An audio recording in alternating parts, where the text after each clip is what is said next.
The senseless shooting captured on camera yesterday, leaving many questions. 38-year-old John Kane was killed while working security at the Grand Rapids Inn. Police say he was responding to a noise complaint when he became the random target of the shooting. The shooter recorded it on Snapchat, throwing up gang signs before grabbing the gun. New at 6, News 8's Heather Walker is talking with a former gangster disciple who says that the shooting appears and the shooter appeared to be trying to join a gang. Heather.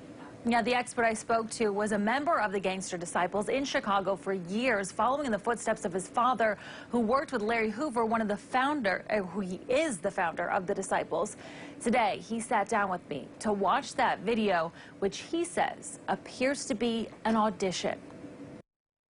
When he's showing the gun here, it is plain to see that he's going to kill this person.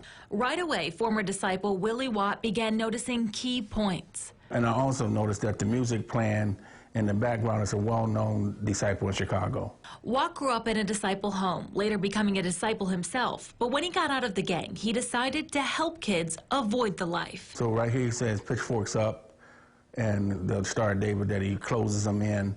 That is an original disciple sign. And what does that mean?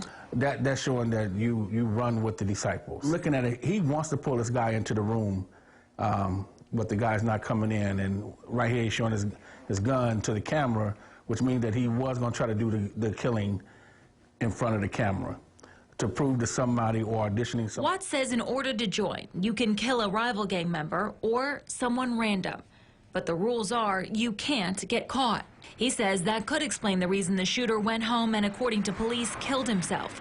Or Watt says he could have been false flagging, which means throwing up the disciple sign without being a disciple. Watt says most disciples in West Michigan are black and the shooter was white.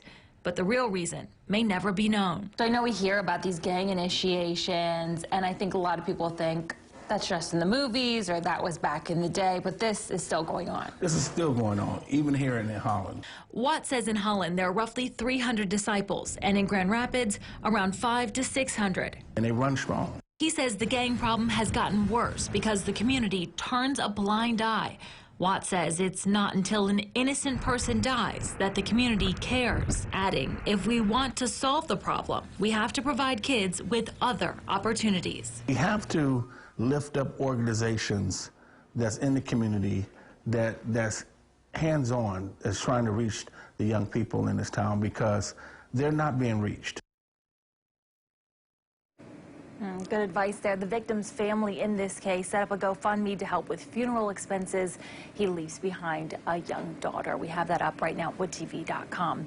Reporting in the newsroom, Heather Walker, News 8.